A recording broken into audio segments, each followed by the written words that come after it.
సింధు గుజరాత మరాఠా ద్రావిడ ఉత్కల వంగ వింధ్య హిమాచల యమునా గంగా ఉచ్చల జలధి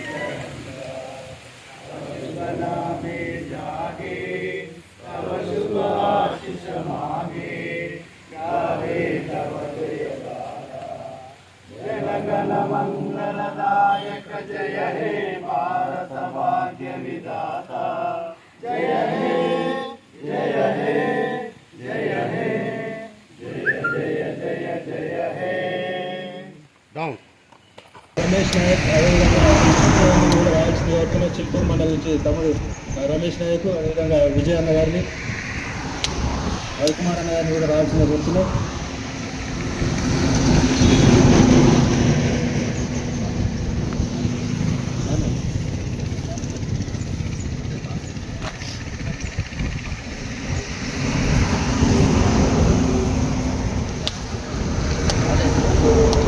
కర్రసాల నుంచి అనంతపురం కమ్యూనిటీ కోరుతున్నాం.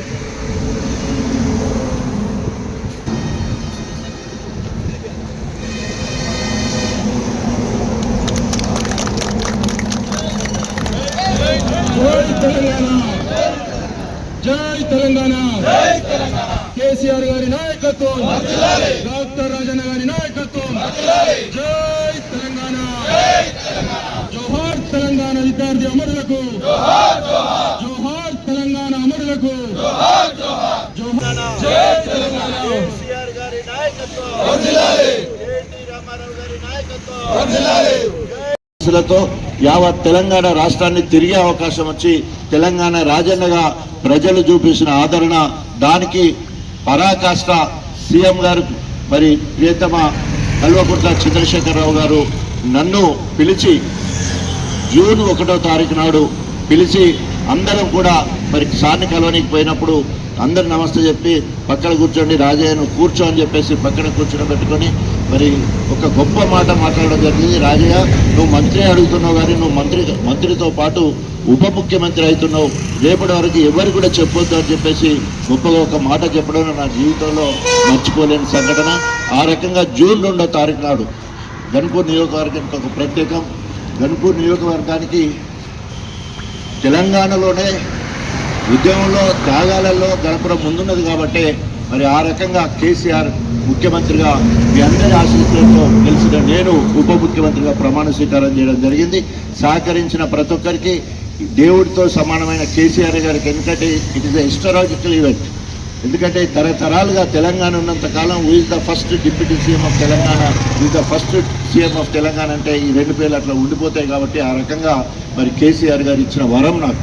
సో ఆ రకంగా మరి ఈరోజు గణపురం నియోజకవర్గం అభివృద్ధి సంక్షేమంలో కేసీఆర్ ఎక్కడ రాజన్న ఇక్కడ అన్నట్టు కేసీఆర్ ఏలు చూపితే కొండబాకే విధంగా 10 సంవత్సరాల కింద గణపురం నుంచి వెళ్ళి అమెరికానో ఆస్ట్రేలియానో ఇటలీనో పోయి ఇప్పుడు ఇక్కడికి వస్తే ఎవరు కూడా గుర్తుపట్టడంత అభివృద్ధి మనం చేసుకోగలిగినాం.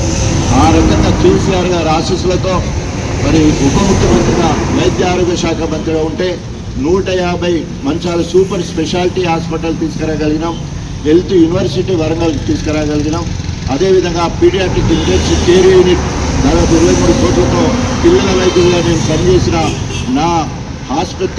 నేను పనిచేసి వైద్యాన్ని నేర్చుకున్న దగ్గర మరి ఇంటెన్సివ్ కేర్ యూనిట్ పెట్టుకోగలిగినాం. మనకు జఫర్గఢ్లో సివిల్ హాస్పిటల్ 50 బెడెడ్ హాస్పిటల్ తీసుకురాగలిగినాం.